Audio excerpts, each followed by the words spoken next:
Bem, o movimento acelerado mais simples para se analisar é aquele em que, primeiro, quanto à trajetória, o ponto material se desloca segundo uma reta, e quanto ao módulo do vetor velocidade, ele cresce ou decresce uniformemente ao longo do tempo, ou seja, o módulo da velocidade ele é proporcional ao tempo.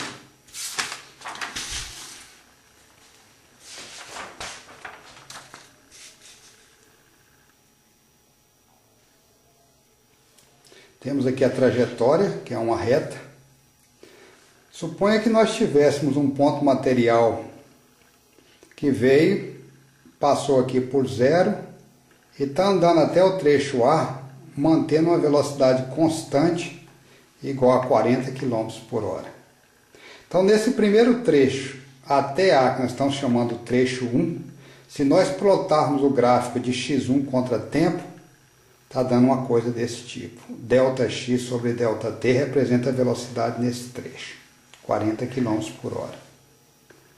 Do ponto B para frente, que é o que nós estamos chamando aqui de um trecho 2, ao invés de 40 km por hora, ele passa a deslocar-se agora a 80 km por hora, ou seja, a velocidade duplicou. Esse trecho nós estamos chamando 2, o gráfico está aqui mostrado, x2 contra tempo, inclusive esse ângulo ficou mais forte. Tangente desse ângulo é maior do que esse. Δx sobre Δt representa V2, 80 km por hora.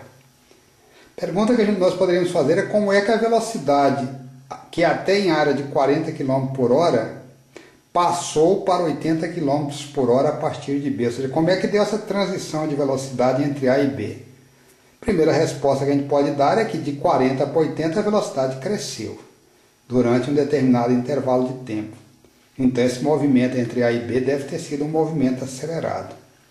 Como é que deu esse aumento de velocidade? Será que foi segundo esse gráfico 1, ou seja, que é um gráfico curvo? Será que foi segundo esse gráfico 3? Ou poderia também ser segundo esse gráfico 2?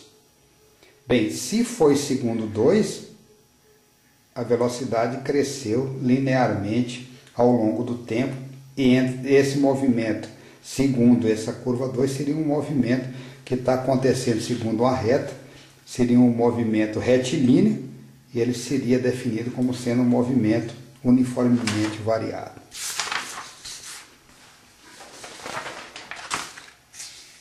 Vamos explorar um pouco melhor só esse trecho entre A e B. O corpo vinha a 40 V de T em km por hora a 40.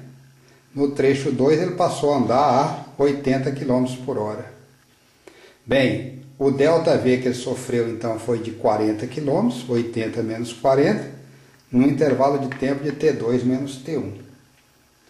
Bem, se esse movimento for uniformemente variado, se nós dividirmos esse intervalo de tempo ΔT entre T1 e T2 em 10 pequenos intervalos, 1, 2, 3, etc., até 10, e analisássemos esse degrauzinho, 2, subiu esse V.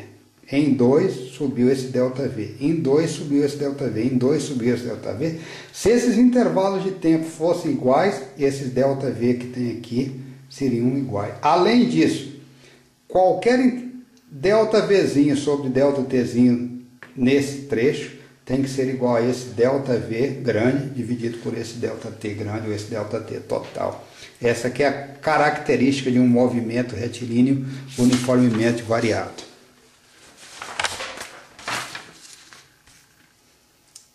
Bem, se a velocidade subir de 40 km por hora para 80 km por hora, por exemplo, em 2 segundos, tem que o módulo da aceleração seria definido como sendo V2 menos V1, T2 menos T1. 80 km por hora menos 40 km por hora em 2 segundos. Ou seja, 40 km por hora em cada 1 segundo ou 40 km por hora por segundo. É como se ele viesse lá a zero, 40 km por hora, ou seja, a interpretação física que nós temos para uma velocidade de 40 km por hora por segundo É como se ele tivesse no instante a 0 km por hora, depois a 40 km por hora, essa subida se desce em 1 segundo.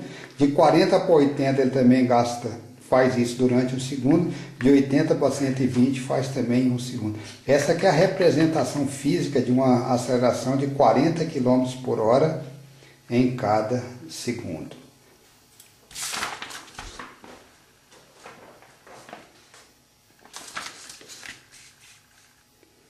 A equação da velocidade em função do tempo para o movimento retilíneo uniformemente variado, está aqui a trajetória reta, x0, o ponto material pode ter começado seu movimento até a esquerda do zero. Quando ele passar na posição x0, o cronômetro marca t0 e o ponto material apresenta a velocidade v0.